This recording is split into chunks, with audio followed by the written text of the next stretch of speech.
Welcome to the Penny Bloom Podcast. Ain't another place that has got more bombast. Romp past your mom, dad's listening to Tomcats. Talking everything that make you sad. We don't want that. We're here to make you smile. Put your mind at ease. Peace, love, and bloom, and always praise Keanu Reeves. This what we about. This some weeding now. We'll talk until we can't no more, and then we peacing out. Alright, let's go. Penny Bloom Podcast. It's the Penny Bloom Podcast. Penny Bloom Podcast. It's the Penny Bloom Podcast. Penny Bloom Podcast. Penny Bloom Podcast.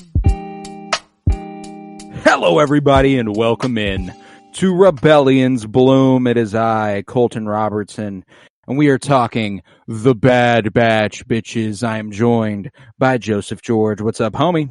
Oh, what up, what up? Always a pleasure to be here. Oh, and it's always a pleasure to have you. I'm also joined by the magnificent KBZ Kyler Barnett. What's up, homie? Not much. New boo goofing.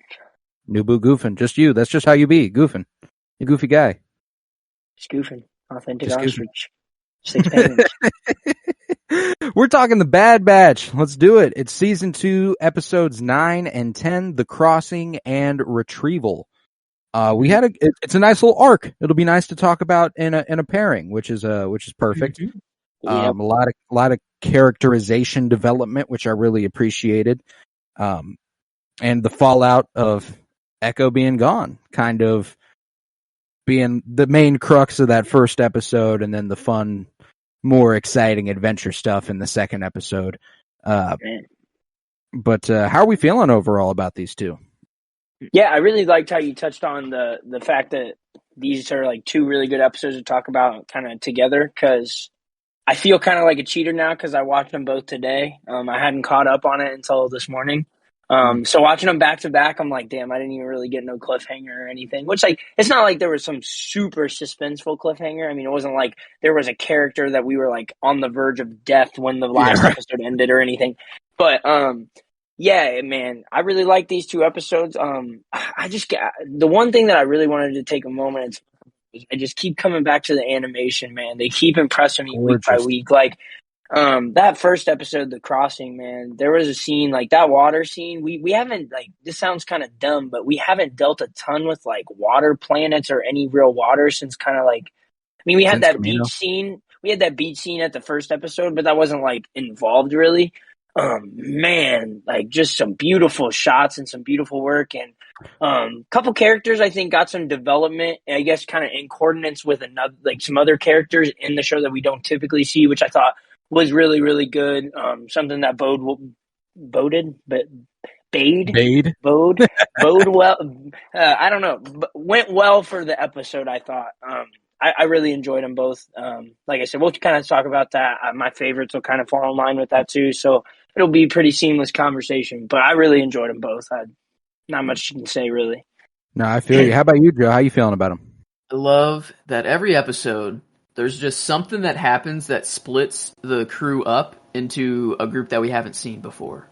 And, it's going to happen. No, every episode. Yeah. And it's always like, oh, rocks fell in between them, and now they're separated. It's like every time I see it, I'm like, oh, now it happened. Now let's see how these two will, what development they'll get. And it's like, I love it. Every episode, it's something different. And like, Tech is just actually a real character now. Like, he, it's so nice. Actually has a personality, man. And they're not like all just the same clone anymore. Like, they are very different. They Yeah, I don't know. They all have their personalities. Surfacely different, but they've always been very. It's the mission. We have to follow the mission. This is what we're doing, and now we're getting a chance to see them in their own skin, come into their own character, and it's really, really cool. I think the highlight of episode 9 for me was Tech and Omega. Obviously, I don't feel like anyone. Oh yeah, would disagree there. Did I robot there for a second? Mm-hmm. Okay, cool. Y'all were frozen, so. But yeah, I felt really, really good about their connection over the course of the episode. You can definitely feel the missing piece that is Echo. It feels like he might have been a grumpy son of a bitch, but he was their grumpy son of a bitch, and he kind of kept them from each other's throats. The way Wrecker and Tech were like going at each other at the beginning, real passive aggressively. Like, I loved that shit, dude, because everyone's dealing with the fact that they miss Echo in their own ways. Yeah. And, I love that. Especially with Omega being the only one who's like wanting to actually talk about it, and all the rest of them are like, well, we're just gonna fucking move on. This is what we do. We're soldiers, you know. Crosshair made his choice. The way that like every time Crosshair was like called back to, everyone like paused and was like, miss my boy. Before I forget, fuck Sid. I'm on the fuck Sid train. Like, fuck Sid. I don't know. She like, she literally, like, even though she's like, I didn't need you to give me a history lesson or whatever, and it's like, but he did, and he's totally right, and he just, like, they saved your ass and went above and beyond, and you're not even gonna, like, you sent them on this mission, now they're trapped, you're not gonna do anything? You're like, oh, I'll see what I can do with it. Bitch shit. Like, yeah. It made me want to change my tune about Fee completely. Yeah. Like, Fee's taking over. She's the new Sid. I said this from the start, man. That's the new person that they're gonna get missions and information from. They're gonna go on treasure hunts instead. They're gonna do stuff for themselves, not for Sid. You know, it's gonna be like, I don't know. Okay, I like that. I was gonna say, I don't think they're gonna get missions from Fee. I think their liberation is a liberation from listening to fucking anybody and doing what they want to do, and finding their own contacts and doing their own shit. And I think realize Sid is just a lesser version of this Mo whatever guy in this episode 10, the evil. Fuck that guy, Mako. Fuck this guy too, Mako. Yeah, fuck Mako too. Sid's not Mako, but on a small, on a lesser degree, she, keeps a lot of the spoils for herself, while she will give the Bad Batch seemingly nothing. For what they're doing. They're doing all of the work. I don't know, maybe I love the Bad Batch says workers' rights, man. It's that unionize and kill your employer. Yeah. And I mean, they really showed how like they were blind to it. They were like, no, I have to work for him. He gives me everything. I have to be the top earner. He's what's been keeping us alive, like. And you see him eating. That dude just absolutely scarfing. I really like that you touch on that they're kind of like talking about that dynamic with Mako and stuff, and how they kind of like see the flaws or the wrong in that. You mentioned, Colton, the liberation of kind of the Bad Batch coming maybe, and kind of doing their own thing. I mean, how many times do we hear, like, we're soldiers, like, we have a mission or whatever? Like, I think that's kind of a similar sort of hurdle that they're going to try to jump through. That's definitely, like, nowhere near as easy as, like, having a piece of shit like Mako as your boss and telling him to get the hell out of here, chucking him into a pit of, lava or Erbium or what, I can't remember what it was. Ipsium. But... I do like that you could kind of like, I think it'd be interesting to come back to this once the finale goes, if they do kind of do what you said and like liberate themselves. It could be kind of seen as like a little bit of a turning point, like losing Echo, having this kind of fall, like this mission or whatever with Mako, and seeing kind of like how that kind of went. I could see something similar, and that kind of being an important step for them. But yeah, no, I really like that you touched on too the Batch, and not only just Omega, but the Batch kind of like I even put in my notes, the things I put down was like Omega, like all of a sudden like reaching her sassy teen years because the loss of Echo and stuff was like, that's just totally different dynamic with her, and I loved it. Loved every second of it. They're like, be careful, and she's like, I know. She's like, you want to keep telling me what to do, and I know what I'm fucking doing, okay? Omega's asking the hard questions too. No, it feels earned too. Yeah. No, she's the adult of the group now, and she's older than all of them. Like after, I guess this is my favorite scene, after they get washed in the waterfall, and then Tech and Omega are just sitting down there and just talking. Easy favorite scene.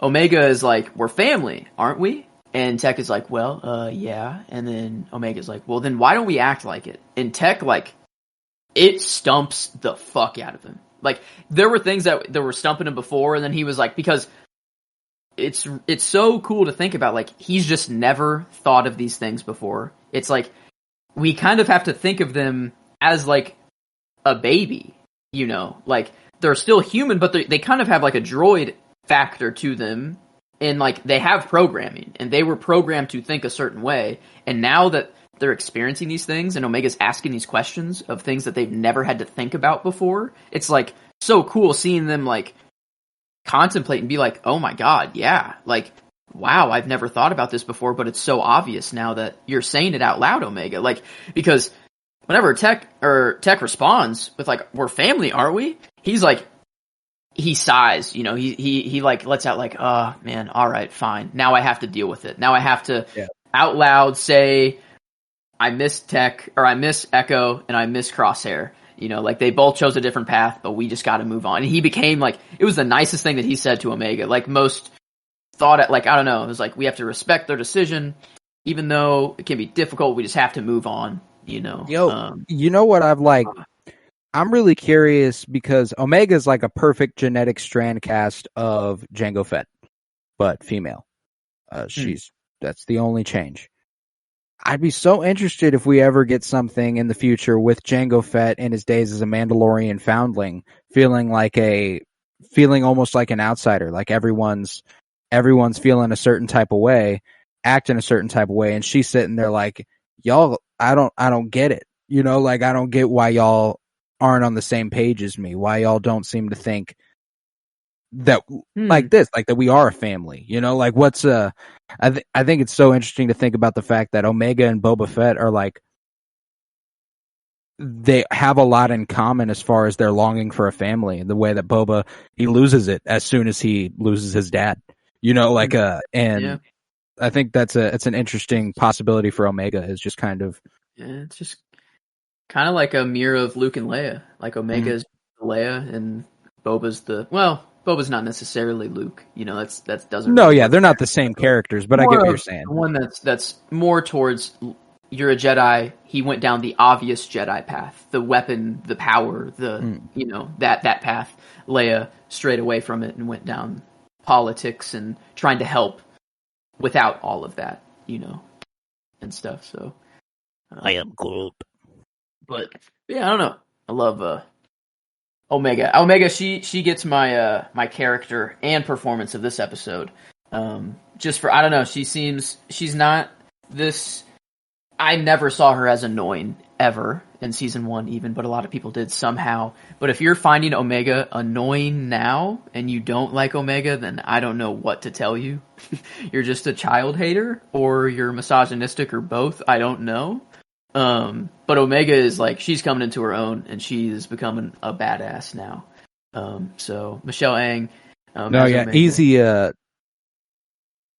She got my performance as well. Definitely got my performance. I did have to go with Tech for character, simply because there was so much development and getting to understand Tech. I like that they like firmly were like, yeah, this character is autistic coded.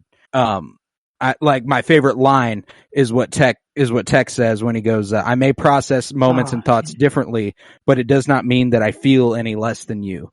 And I loved that line. That was easy. It was easily my favorite. And just because it was so vulnerable for a character like Tech to say something like that. We've never heard him get like this, and that's why he got my favorite character and favorite line. And it just made me really happy to see him be vulnerable with Omega, specifically Omega. Like that makes me very happy, because Omega is the one who's going to be able to reach them in that way, be able to get them to not change their ways, but to open their minds a little bit. And I really, really love that.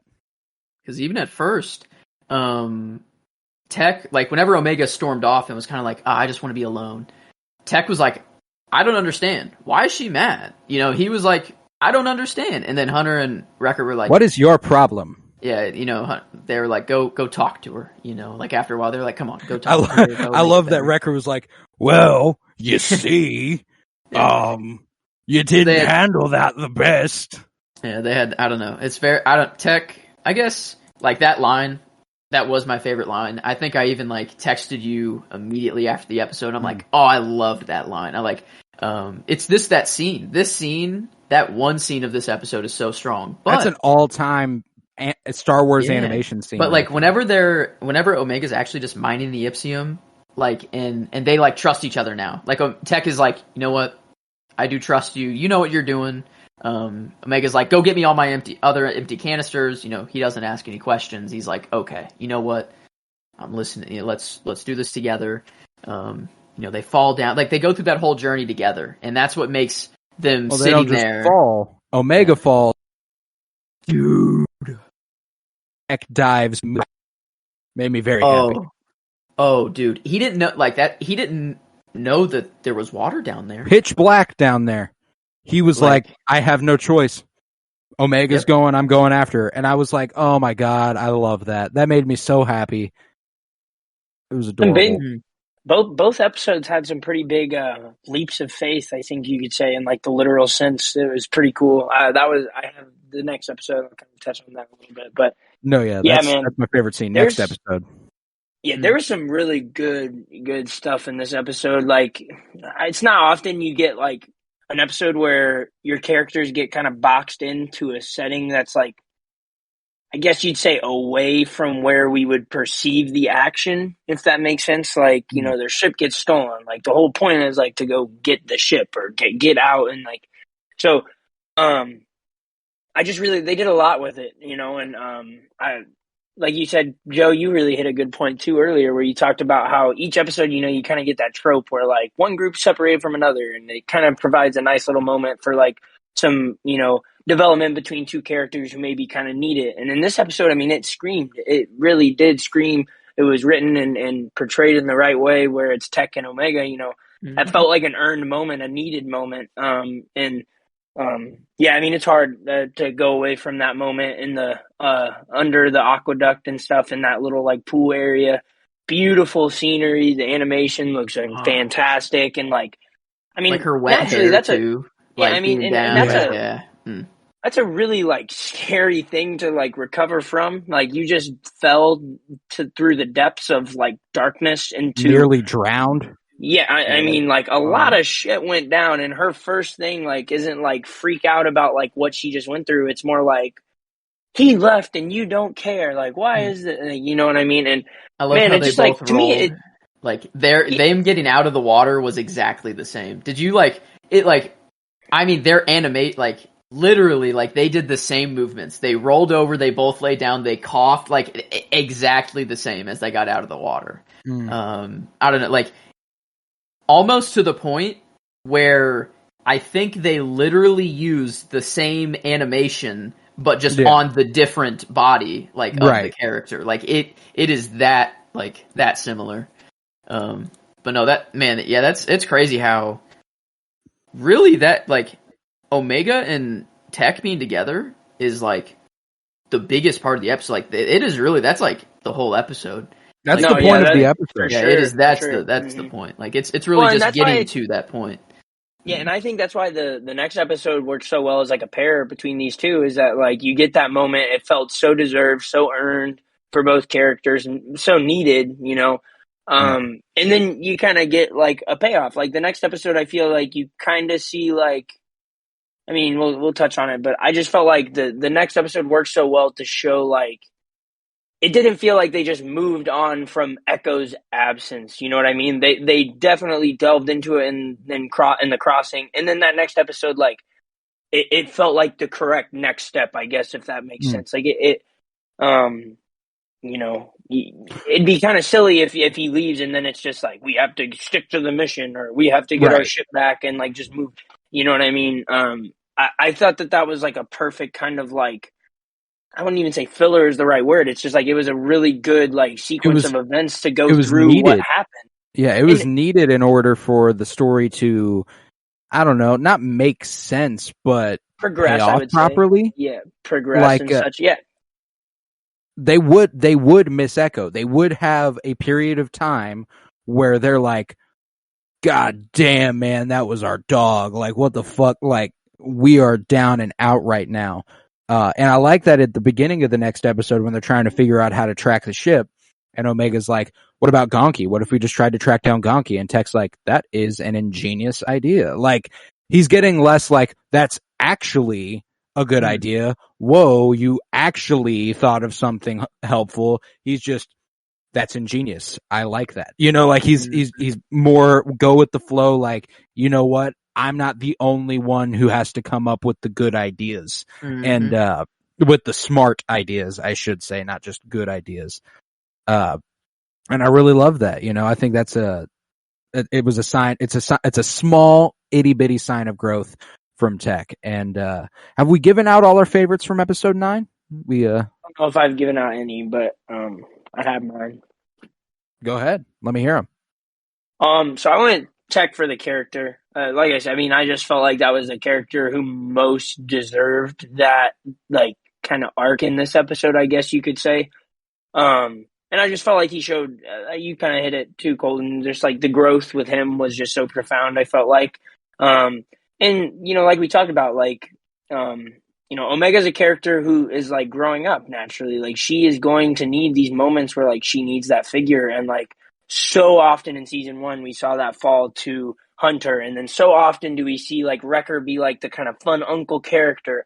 And then you've just kind of got these outcasts of like Tech and Echo and such who like don't really feel like they get that moment. And I really, really thought that just like you said, the growth he showed in the episode, but also just like, you know, the vulnerability he showed with Omega, that's probably what goes the most. Like he may not have done like said or did the, you know, some of the things that like you'd see accustomed to Hunter in terms of like being the figure for her.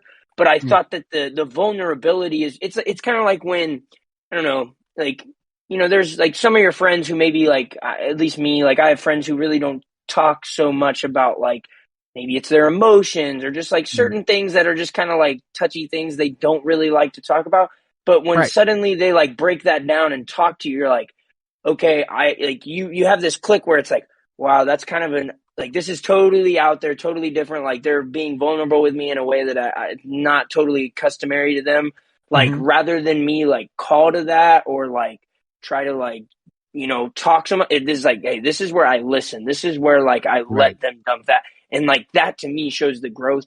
You know, that's something that everyone can relate to. Everybody has a friend, or maybe it's a parent or a relative or someone, you know, that has that, like where it's like they're very closeted with their emotions. And when they break it down, all of a sudden it's like, man, that was really powerful because like you just don't get that from them typically. Right. And I just thought that to me earned him the best character for me. I just thought that was huge growth. And like I said, I think the impact it had on Omega was huge. Like it may not have been the way she processes or thinks about those things, but the fact that he actually took the time to, you know, come out of his shell in that regard, I think probably registers, you know, tenfold with her. Whereas, you know, Hunter might take that Hunter might have a moment with her where it's just like a teaching moment or something. This didn't feel like that. This felt like a moment where they both needed that from one another at the same time. Like, I thought that was really powerful. Especially like just like the ambiance of that scene too, like just kind of the surrounding area and just the total the like soft blue lighting, privacy. Yeah, the total privacy, the lighting, everything. Just like I thought, just elevated that scene to a really good level for me. Just really enjoyed it. I also went Omega, Michelle Ang for the performance. I just thought there was a lot of depth in the emotion. It's not, I mean, Omega is an emotional character in some regards, in a lot of episodes. It's just, for me, like the depth of emotion in this episode just registered at a different type of level. She's been doing a lot of heavy lifting the last few episodes as far as getting more emotional and not so always kind of sounding like this and really positive and happy and outgoing. She's getting a little bit more thoughtful and sad and all that.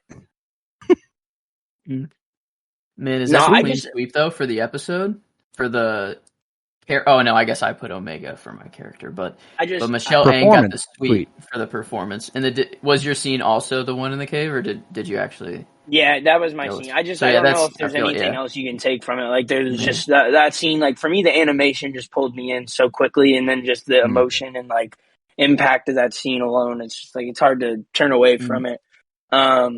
It's just, to me, the way I put it in my notes was it was just a very much needed, like, endearing moment between those two. Like, something that you're not accustomed to.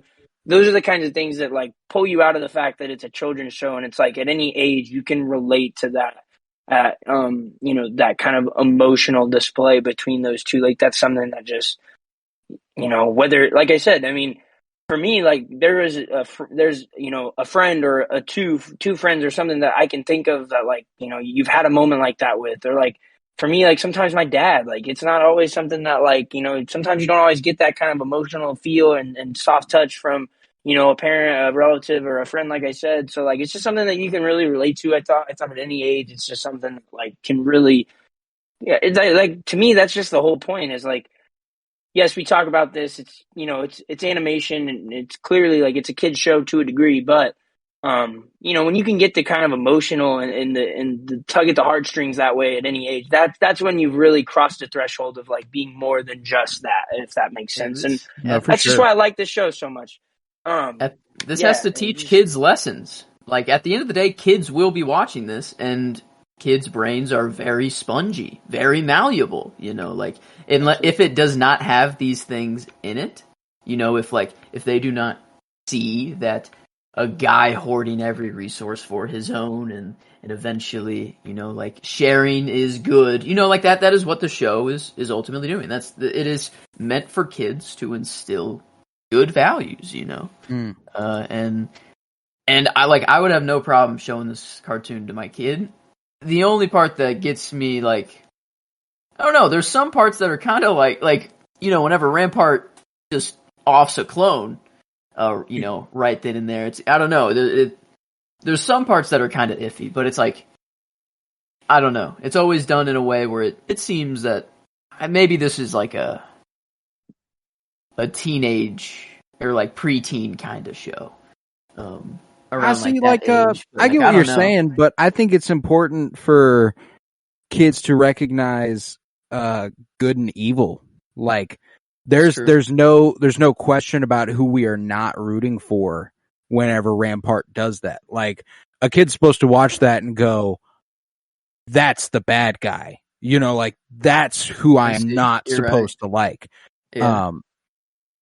And I think the same thing could be said for Mako. I think the same thing can be said for, like, there's more ambiguous characters in this show than there are not. So it's like with Crosshair and with Sid and with the likes of them, like there needs to be moments like that to let you know who the bad people are. And Crosshair and Echo are really gone. Like, they're not in the episodes at all.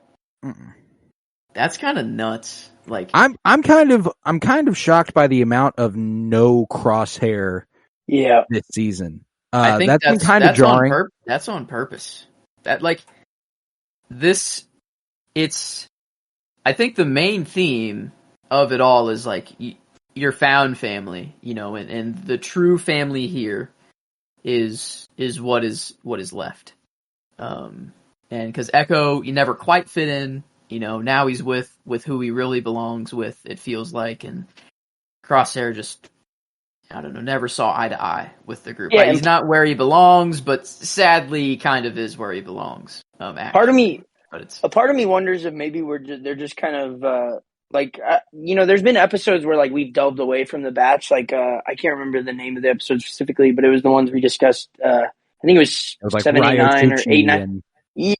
Yeah, we delved away from the batch and kind of went. I think those are episodes that we might have probably expected, like if we were to delve from the Bad Batch to something else, probably Crosshair, and we really haven't gotten that. So part of me wonders if maybe he's going to be an instrumental piece in kind of the final couple episodes or something. But if he's not, like, I think I'm at a point now where like I'm okay with that. Like I'm not going to sit here and like act like what we've gotten instead hasn't been extremely enjoyable, which I think if you said that before the season, you'd probably be like, man, where is Crosshair? Like, where the fuck is this dude?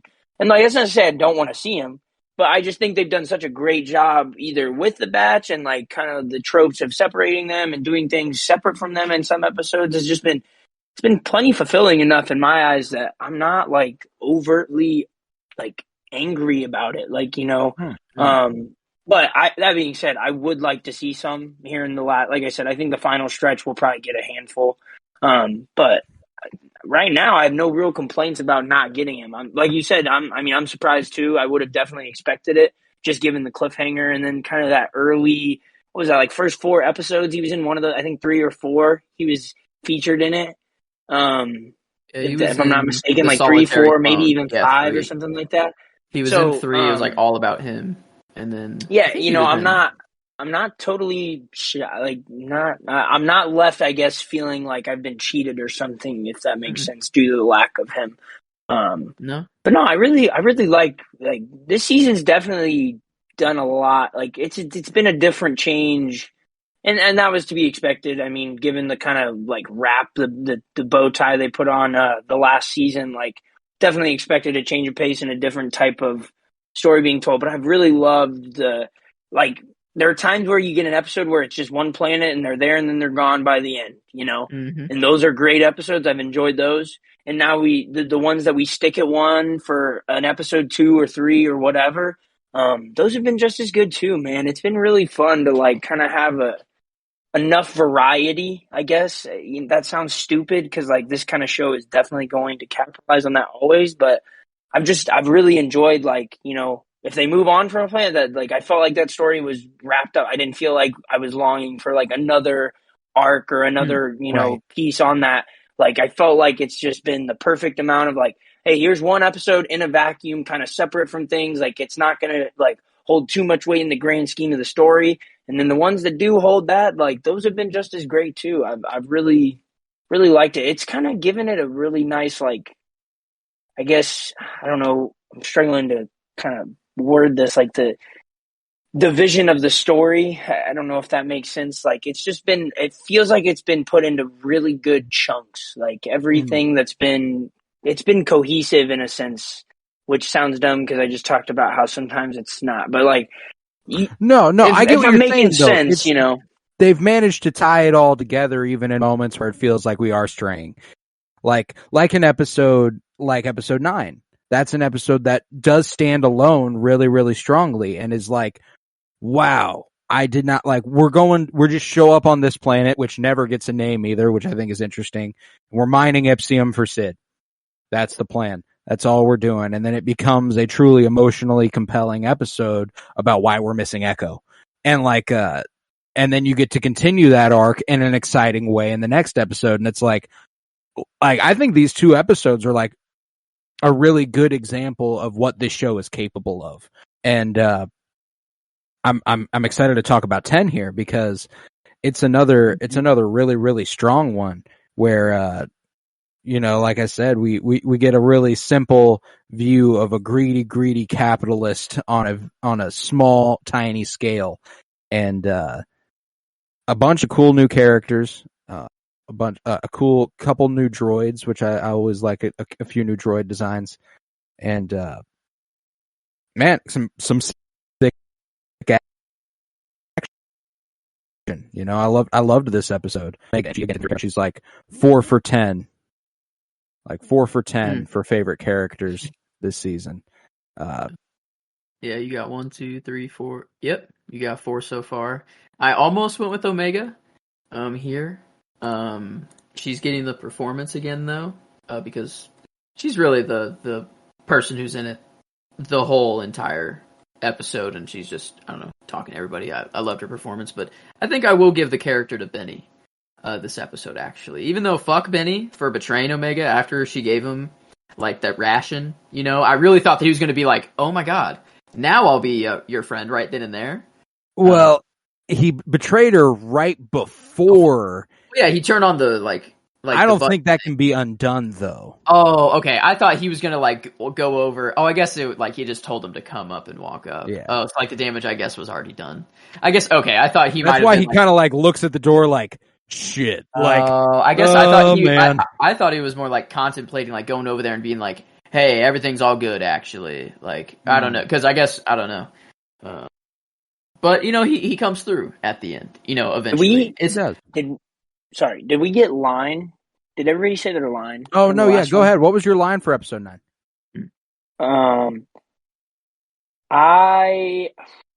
Me and Colton's was the same. It was the line that Tech gave Omega of, I may process moments and thoughts differently, but it does not mean that I feel any less than you, is what me and Colton. Yeah, that's a great one. Hard to disagree. I really liked it, right either before or after that. He says, I'm not sure how I should care about change. It is a fundamental part of life. I really like that one. Really good, like, introspective nod. Like, it's definitely a like pragmatic way of approaching it, which is very on point for his character. But yeah, I'm gonna take that one just because it's so much more serious. But I really like the one where he's like, "That's not," or Hunter says, "That's not the only mistake you need to fix." Like, angry as fuck. When that one was funny. And then there was just a funny line that I thought was kind of like, I don't know. Tech has a funny like way of just like being so blunt about things and stuff that it's just so fun. Sometimes lines are just indirectly funny. Like, he said, "You must not compromise the mineral vials, or you will perish." Like, it's just You will perish. Yeah, the vocabulary combined with like the delivery of him how is just like casual he is with death. Yeah, how it's I like, find yeah, so, if this happens, you will die. Sorry. It's so ironically funny for me. So I really like those, but no, I really like that one. That whole conversation, there's a line in just about every single sentence in that one that's super, super good. But I really like I'm not sure how I should care about change. It is a fundamental part of life. And like, I mean, it just goes to speak, like, they all like process and think about. Nice.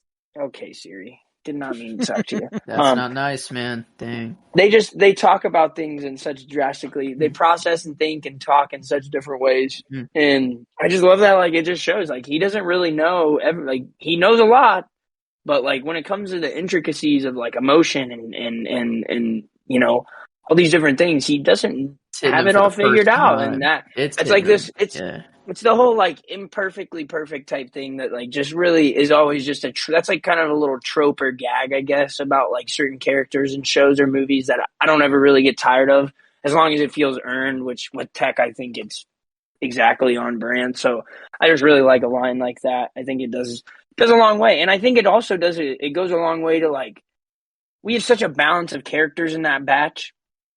And I can't think of a better way for like a character like Omega to grow up and develop than with like such a wide variety and balance of you know, pragmatists versus, you know, emotionalists and you know, all these different things. Like, it's just gonna go a long ways in like developing such a well-rounded and in-touch person like Omega, who already has like clearly that like incline to be that person. It's just, to me, it's like just a really good blend for her to kind of like grow and develop. I just think that having these one-on-one solo moments with all these different characters gives her such a wide range of like how to feel, think, and process. Like, super good in my opinion.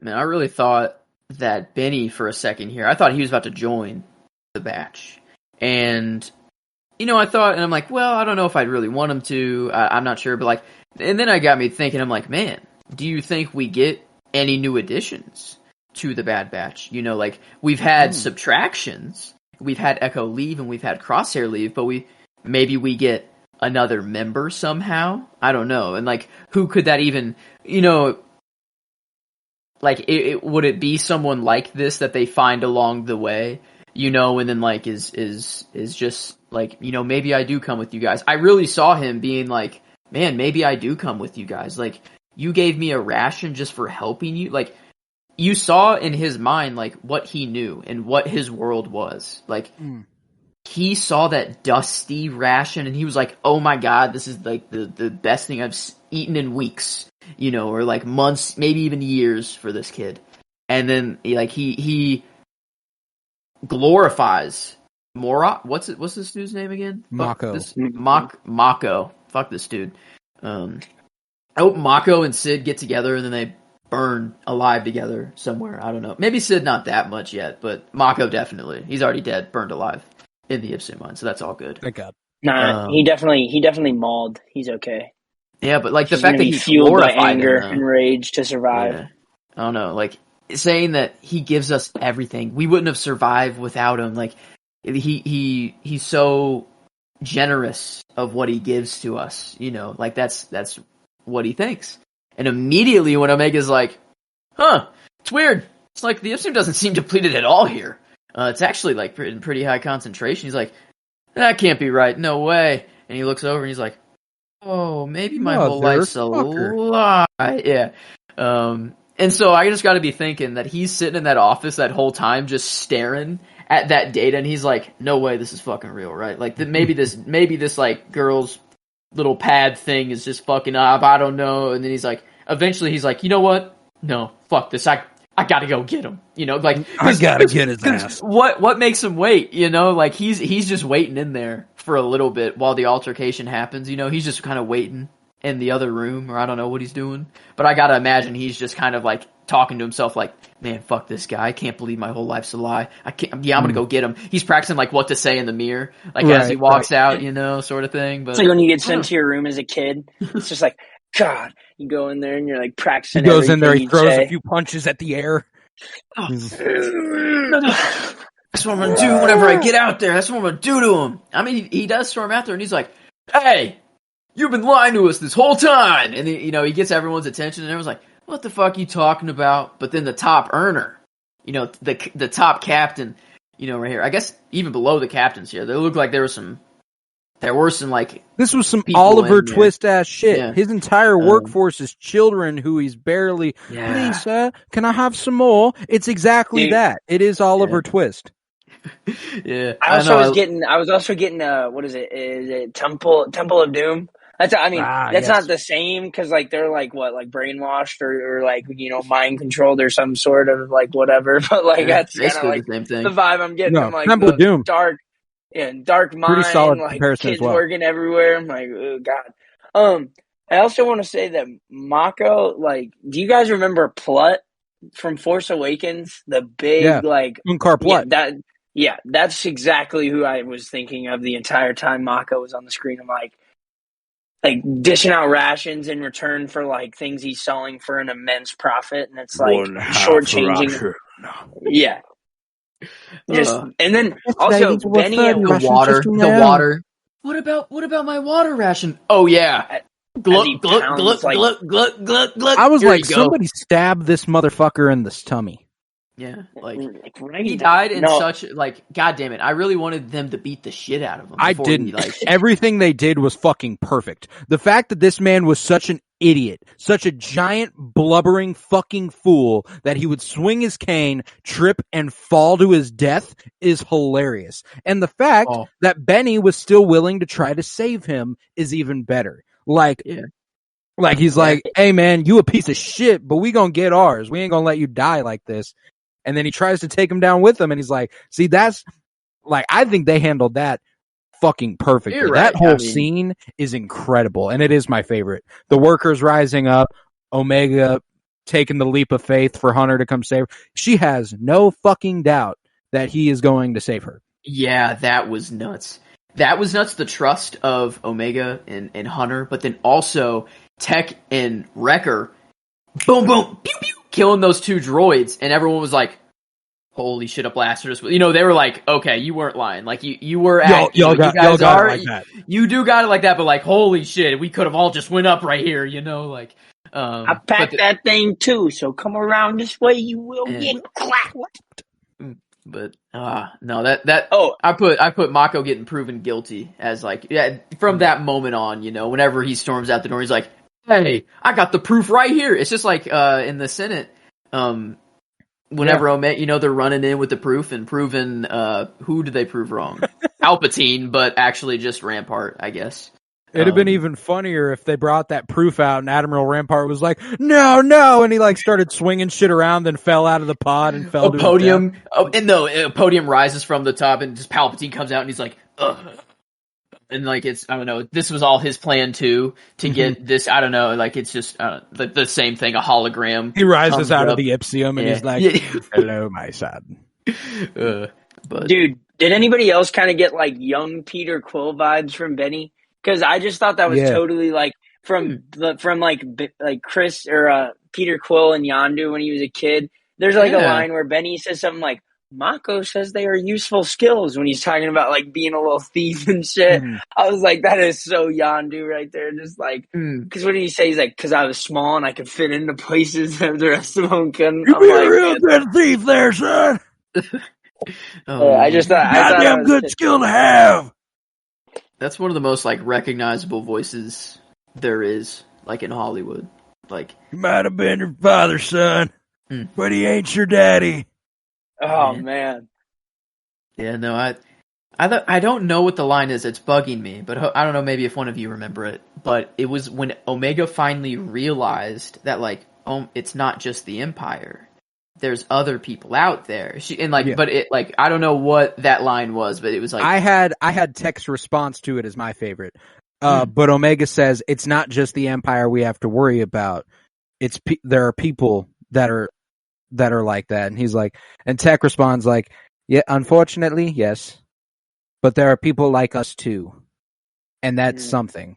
Like I like that he and that's something, you know, like yeah, that's what. Yeah, I feel like what it's I feel all like about. it shows his growth too. Like I don't know if that's something that like I guess you like I believe that from him much more after the events of the prior episode, if that makes sense. Like I truly feel that he not only believes, but like he's saying that from a true place of like, Yeah, I don't know. I mean, like we talk about like hope is such a common thread in like post prequel Star Wars, you know, literally and figure like just in every sense of it. Like it is a huge aspect of it. And that is something I never, ever get tired of. I never once see something that like provides that glimmer of hope within this dark, wretched like galaxy at this point in the like timeline. And I just get like, man, you know, I've seen that too much. Like I'm kind of like, well, I'm a sucker for it every time. No, it's fucking great, man. Like maybe that's just like the positive, like the glass half full in me that just like eats that shit up. But like I don't feel it's wrong the for that, yin man. and the like yang. I man. love that shit. It's yin yang. George loves his yin yang. Dave Filoni loves his yin yang. For every amount of evil that you have, for just how evil Palpatine is, you have to have that counter of just as good. And you have Luke, Leia, the Resistance. The rebellion. Yeah, I mean, like, it's true. Like, it holds out, like, for everything. And that's what Tech is saying, you know, he's like, you're focused on the negative, you know, you're only focused on all the bad that's out there. You just have to realize that if there even is good out there, or if there is evil, there is good. There is the counter. And man, it's like, it's nuts that this is coming out of the show. Like, it's so damn good. It's so damn good. But it was for that interaction that I went with Omega for my favorite character. Tech got the line there, and I gave the performance to Yuri Lowenthal as Benny. Benny. Okay. Yeah. Okay. Yeah. Good old Spidey. Yeah, Spidey and Ben 10 and who was he in Fallen Order? What was one of the additional voices? Yeah. So it looked like from what I could tell, it was he was at least one of the fuck, I already forgot what it was. Brothers, the fifth brother. Yeah. He was one of the ninth, Archer. He was literally. It said he was like the Archer brother or whatever from Dathomir. Like he was just all of the like Archer. That's right. Whatever from Night Brothers, the Night Brother Archer. Yeah, that's just all. I don't know if he was all of them or just one of them, but fuck him. Get him in everything. Get him in anything and everything. He was. But nah, he had credits for Rogue One, Solo. I think all of the dude sequels, had if I'm not mistaken. 791 IMDb credits. That's fucking nuts. Voice actors are on a different level. Oh my god, what's his name? Oh my god, Darth Vader voice. James Earl Jones. Thank you. Yeah. Wow. Anyway, like one of his like most known quotes is just like, if you can act, or I don't know what it is exactly. But he's like, if you can act, like try not to move, or you know, he's like ideal something along those lines of like just try not to move and just voice act. That's the best way to. It's just the best way to go about it. You don't have to move. You get the check.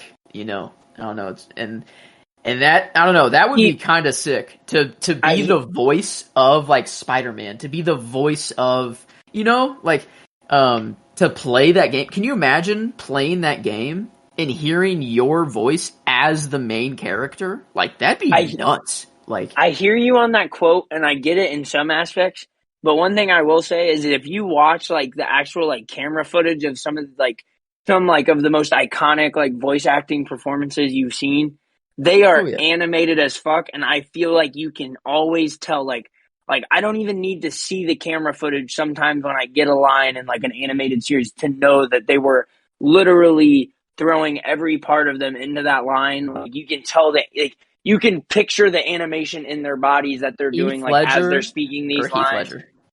In Star Wars, we have Mark one. Hamill. Mark Hamill as the Joker. The Joker was the connection there. Yeah, I mean, that was but like, but if you like, now I know this guy's an actor, so like, I'm not trying to like discredit voice actors at all. But like, what comes to my mind is like Tom Hanks as Woody.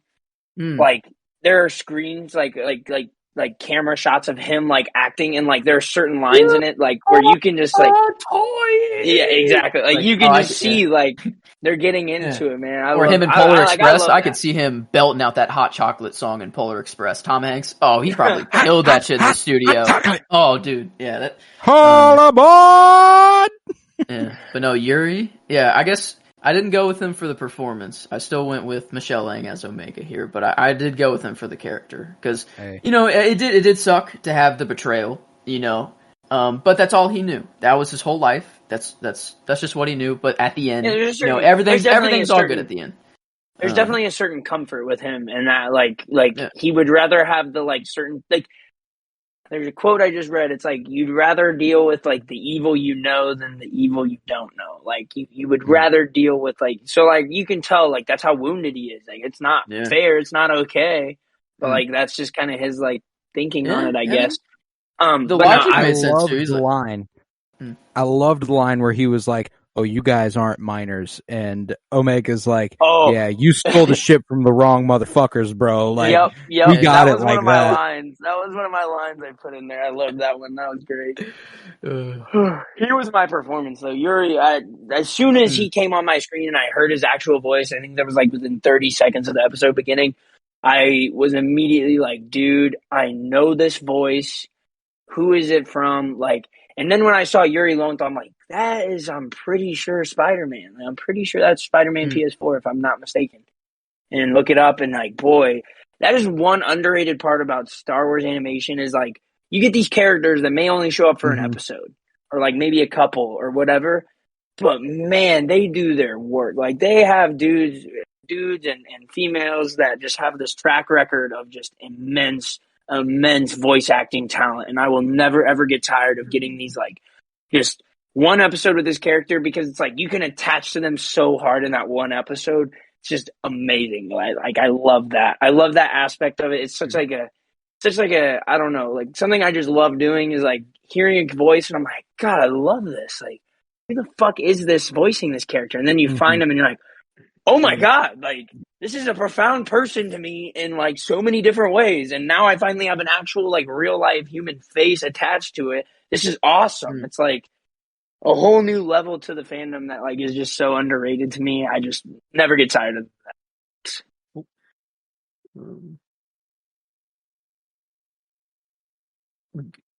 Sorry. Oh. Good. Hold on. Maybe wait a sec. Okay, no, I think you're good. Your video was just kind of getting there. Everything good? I feel like it. I think so. Uh-huh. Okay. Okay. God, do you remember when shit like this would happen on the old platform and it would just be like catastrophic? It would actually be like catastrophic. Yeah, that's like true. just ruinous. No, yeah, like at least Discord is still picking up all the fucking audio. Squadcast would be like, "Oh, I haven't picked up anything for the last hour and a half." Oh, be all out of jokes on you, bud. Fuck or that. like when it would like separate, so like you would have like everyone's audio for an hour, but like mine would be gone. Mm-hmm. Yep. Yeah, that's terrible. Happen all the time. Terrible. I do know a jump. I could jump right in. Go if you want. Okay. I wanted to ask if you thought that if Benny would be returning or not, because there was the line as he did say, he's like, "Hey, if you ever need a thief, let me know." And I don't think he's like gonna join the batch or anything like that or be a crucial part of the show. But I think he's like the equivalent of the sisters like in Coruscant, deep in the garage that Trace we see in like Clone Wars. Yeah, I think it's kind of like them. I mean, it's like kind of the same deep, down in Coruscant. They have a little garage, I mean, not the same storylines, but I feel like their amount that they show up is about the same in the Bad Batch here. Like, I think we might see him next season on the thing I see happening is they're on a treasure hunt, with in the future, and then he just so happens to be somewhere, or they maybe go back for Ipsium, or I don't know, something like that, and they check in and see how they're doing. No, yeah, I could see him popping up again once or twice. I don't think it'll be like a recurring role or anything, but yeah, I thought he was frankly, it's funny that he got like your favorite character and stuff, because I felt bad for the kid, but he annoyed the living shit out of me. He was annoying for like most of the episode. Oh no, totally.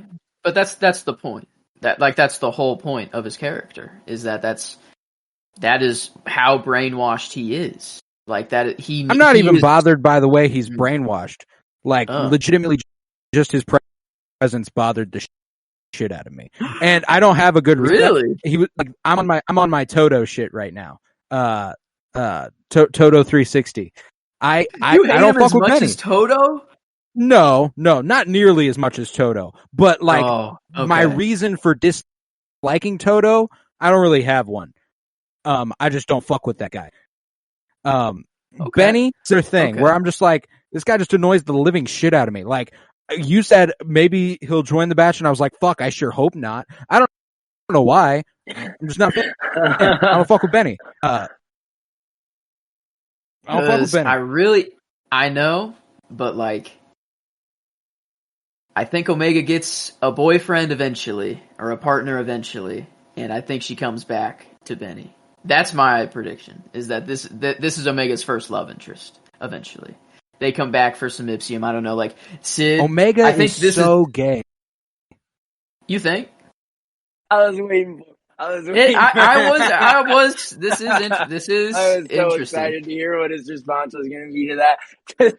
He just went on a whole rant about how this dude annoyed the fuck out of him, and you basically just said he's going to be them. No, I don't know. I don't think it's gonna work out. Like, I don't think they'll work out. But like, I think Omega starts to think like, maybe I don't know. She's gonna date you know. The batch is gonna probably get with Pete. You know, they're not on missions anymore. They'll have time to settle, maybe, you know, and like actually slow down a little bit and live life. Like, yeah, I see Omega definitely. I don't know. I could see her gaining a love interest for sure, but it wouldn't be for a long time. Like, I don't think she's gonna have any sort of like, there's that episode where they shoehorn in Clone Wars Ahsoka, that brief love interest she has, which I thought was dumb as hell. Again, for me, I just there's not a character in Star Wars you can convince me is like less straight up straight. Yeah. Okay. Just because it's so vast. There's such a giant variety. Like, at bare minimum, y'all are bi. Like, at the absolute least. That's my assumption right now. Baseline. Yeah. Yeah, my baseline is Omega's bi right now. So, I get that. I can get behind that for sure. One thing that's like interesting to kind of like, I guess, like in this realm, if you're going to talk about it, is like, she's really not going to have anyone to look for or anything to kind of like define what that's going to look like, which is probably the purest way to go about it for her. You know what I mean? Like, she's really just going to get to a person like, it's going to click with her. Like, no matter who or what or anything, like, that's what's, I think, going to be like interesting, is like, if the time would come where like a love interest makes sense, like, it can be seamlessly tied in very easily, because like, she's not going to have like this like clear cut image of like what a relationship is supposed to look like. It's just going to be her approaching it all on her own terms, all in her own like realm of thought and feeling, which is probably the most genuine and pure way to go about it. You know, it's just, that's kind of my 2 cents, I guess. But no, I like this episode. I haven't given any favorites yet. Not trying to be like a pick me bitch or anything, but no, let's hear. Go ahead, let me hear them. Let's hear it. Yeah, I'm going to go character Omega. I just feel like these 2 episodes alone were just so strong for her. I gave the performance to Michelle Ang last episode, so I think it's okay and fair to give character to Omega. I just felt like she probably, Benny and her probably had the most like screen time, I guess, and like, chance to kind of capture that like character favorite for me. But I just feel like that leap of faith moment for her is so powerful in the vacuum of, like I said, I watched those episodes back to back. like really in rapid succession. So like seeing that kind of arc play out so quickly in front of me was just super enjoyable. Just a very like I said, just like where she was at kind of in her own little arc with these 2 episodes felt so powerful. You know, it's like I said, you know, there's certain tropes you get in like animation or in movies that just like sometimes they just, you know, when done right, they're really hard to beat. You know, Miles Morales, leap of faith, quite literally, and his movie comes to my head. And I'm not claiming that this is like just as good or anything like that, but I mean, like, it just felt so earned and felt so strong because Hunter was kind of in the last episode, I guess, like from behind the scenes or behind the shadows, like really advocating for Omega and like her kind of feelings in that moment. So it just felt really strong to kind of like, I think they're giving us those Hunter Omega moments in much more subtle and in quick bits rather than like, hey, the whole season is these 2. No, yeah, which we've just to gotten me to a like point. makes it, We've gotten to a point where Omega's nobody's got me, Hunter's got me, and I know that. yeah, Like, and I think that makes it very, very like I think it makes it much more moving when it happens. You know, me too. if that makes sense. So I really like her for the character performance. Yuri Lowenthal, just that voice is just great. You know, might have been an annoying character to Colton or whatever, and I didn't really quite feel so polarized about him like that. But performance, I didn't great. truly Just either. Great voice I was actor. just a little annoyed. No. Hey, I have a prediction that's going to piss you off, sadly. But I don't know. Sorry, don't continue on. And then for my line, there was just a really like funny one from me. It was Mako. He's staying in there. We've all had to make sacrifices and go without, including me. And it was just so funny because it was the most fucking dickheadish line I've ever heard. And then it was literally a second after he was just stuffing his fucking. Yeah, no, that's like that to guy. me. This is that. It's like I said, animation. I feel like with like the evil characters, you get such a very ripe opportunity for ironic like humor, and like that was just perfect to me. I love that like line to like demonstrate just how fucking killable a character was. Like it's like, yep, you should probably fall off into some Ipsium, in my opinion. I tweeted 3 minutes into the episode that Bugs Bunny meme. I wish Mako a very die. No, I was so confused because I had just clicked. So I was at the tire place and I was getting ready to start the second episode, and I saw you tweet that. And like, I can't remember what you said. I think you said like watching the next episode or watching the new episode or something like that. Yeah. So I knew you must have just started it. And so literally within like 2 minutes of reading your tweet, I get to like the introduction. I'm like, damn, like he really like it happened fast. Like he wasn't even deep. I said, I wonder. And then he dies at the end. I'm like, damn, like he hadn't seen that shit yet, but he had already seen it. Like he knew what he wanted. I got exactly what I wanted. Like literally 2 minutes into the episode when Mako does like his first few lines, I'm like, oh, this motherfucker better die. Like I was I pray this guy dies. That's why initially I really wanted him to get beaten the shit out of. You know, I do agree that it was handled way better this way, and it makes do the Game of Thrones mob where they rip him limb from limb and like celebrate with the arm above the head, like, and they eat him, or they just start eating him because they're so fucking hungry, and then I don't know, or just throw his parts. Like barbaric. I wanted him just to be torn to shreds. I got to remember also, still is a kid show, and they don't put that in this show. This is the way to do it. Just whether it's a kid's show or not, I think like it's way better that it's on his own accord, or that on it because it's his own fault. You know, like they're just intimidating him basically, and it's just he's so clumsy that he just kills himself. So no, I do like it a lot more.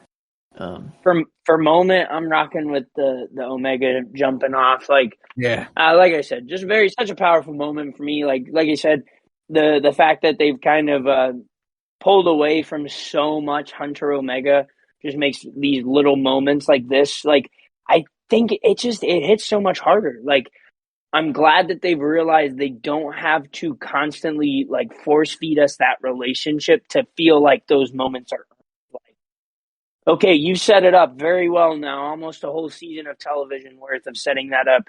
We can just kind of understand and believe that is like just The case. reasonable to assume that's exactly. Like I just very good moment, like I said, in the scope of her kind of like 2-episode arc right here. It just felt like a really good moment. Really loved it.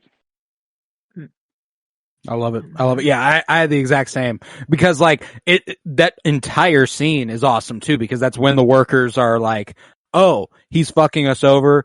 He's like, "Toss her over," and she gets saved, and then they kill his ass, and it's like outstanding, chef's kiss. Oh, yeah. I couldn't have asked for anything more from this scene.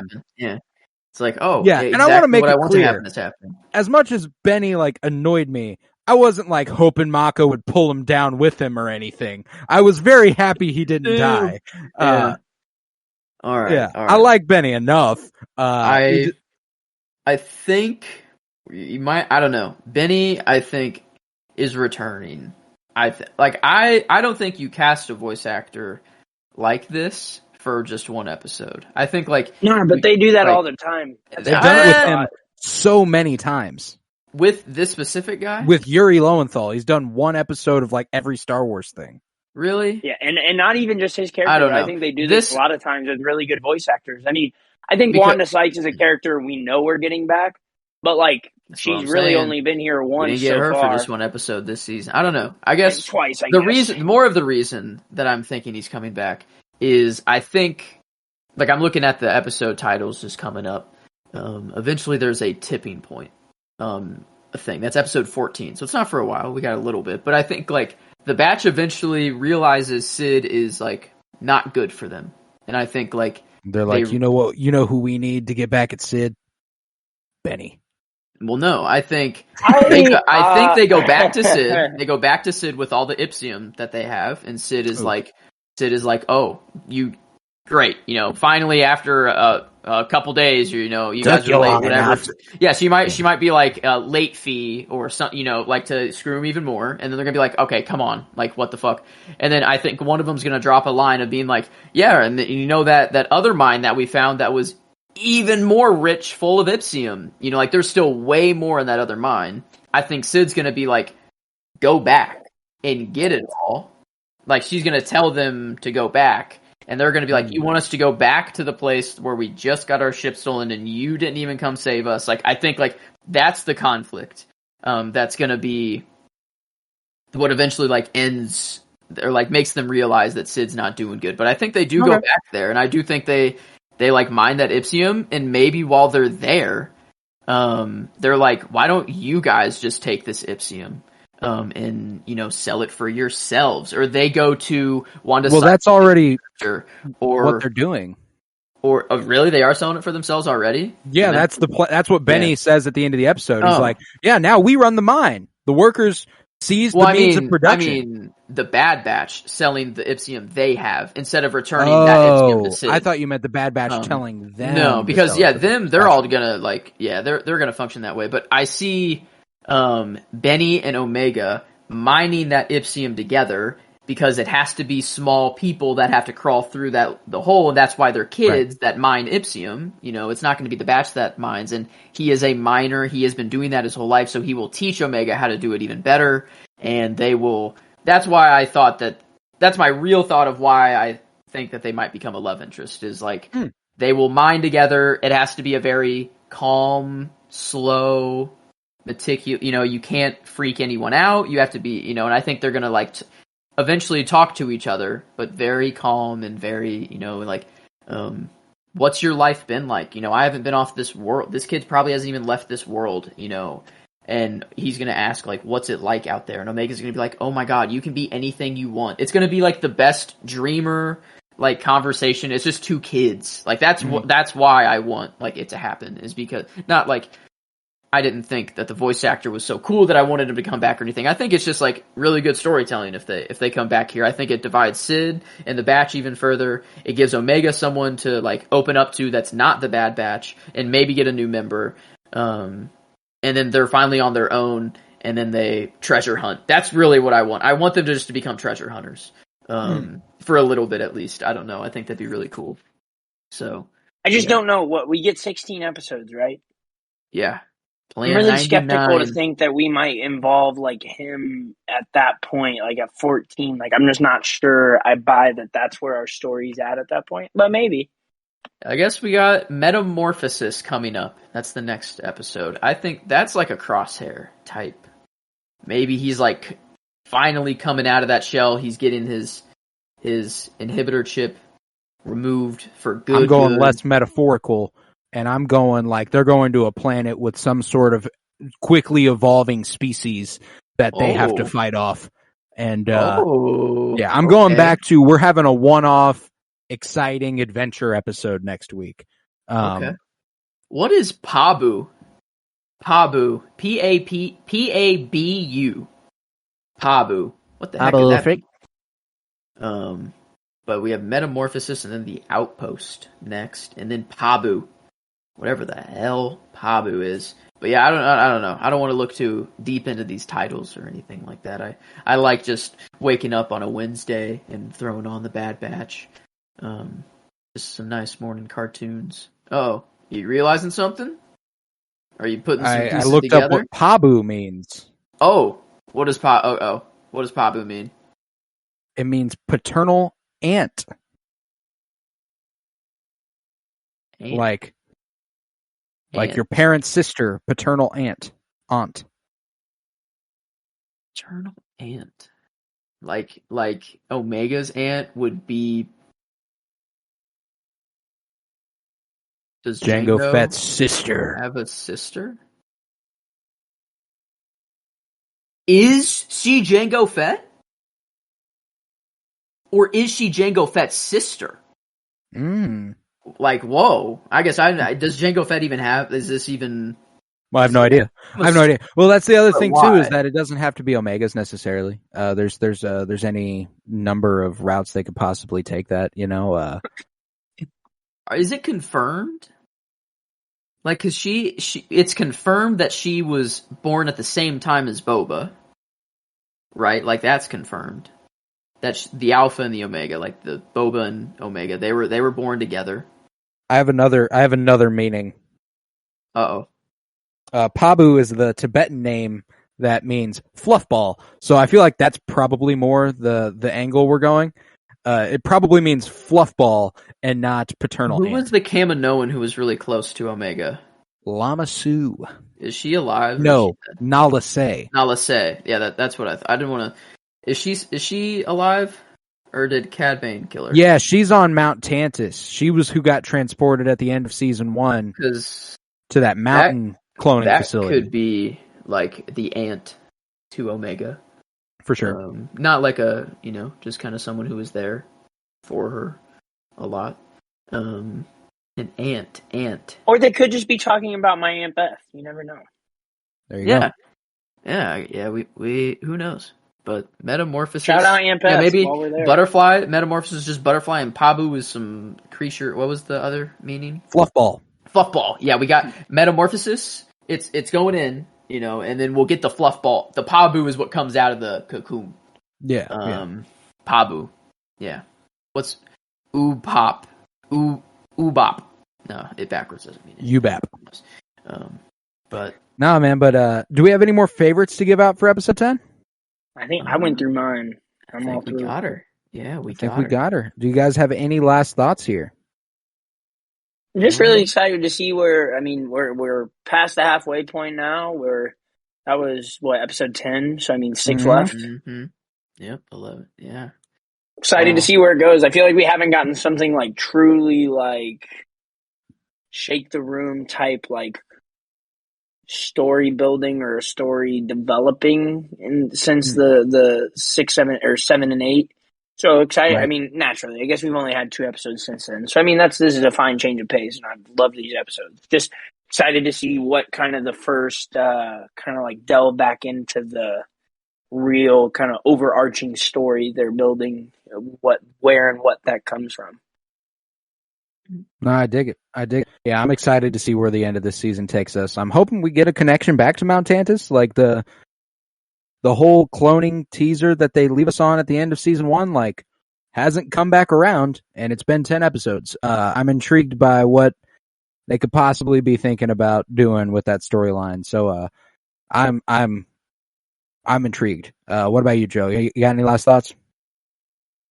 Well, I don't know if I really want Benny to become I don't know. It's not like the same feeling that I'm gonna have for Toto coming back. You know, like if I see that happening, I think I'll feel good and satisfied that I called it. But like it won't feel the same as like, oh, I just know that Colton is like just raging and is, you know, like while watching. You know, it's not gonna be the same quite as that.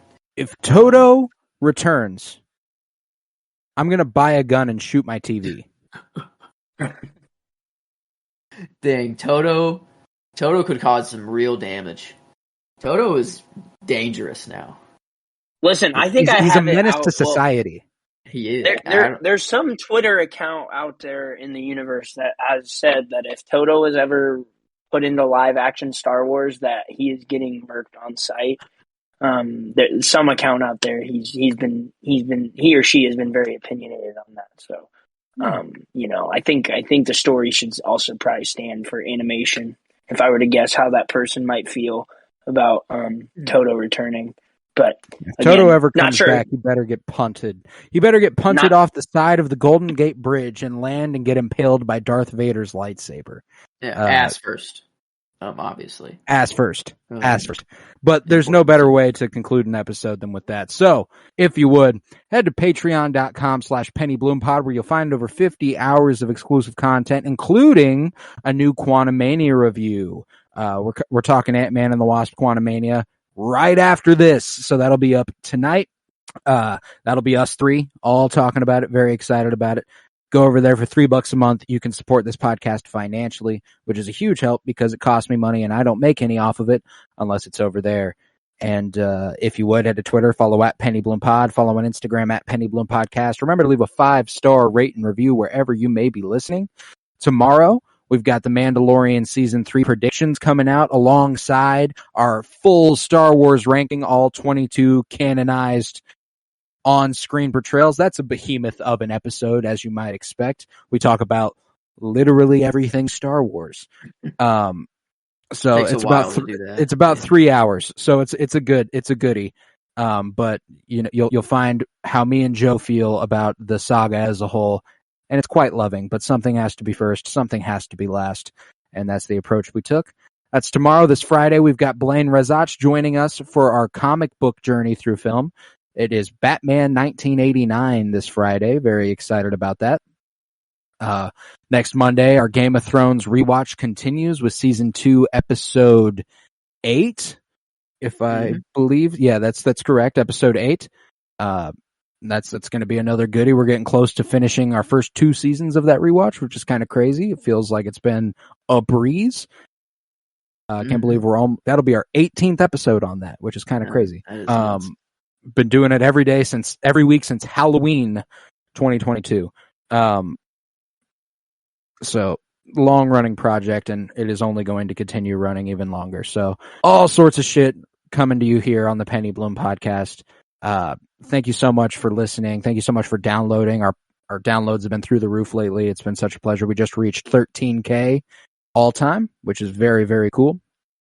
And I'm hoping to reach 20K by the end of the year. That's kind of my soft goal. Hoping for 20K by the end of 2023. That'd be awesome. Just takes one banger. Just takes one banger. That's all it takes. But I was Colton Robertson. I was joined by Joseph George. Thank you very much, homie. Oh, thank you for having me. It's always a pleasure to be here. Oh, and it's a have you, and thank you very much, KBZ Kyler Barnett. Absolutely. And remember, peace, love, and bloom, and always praise the Bad Batch bitches.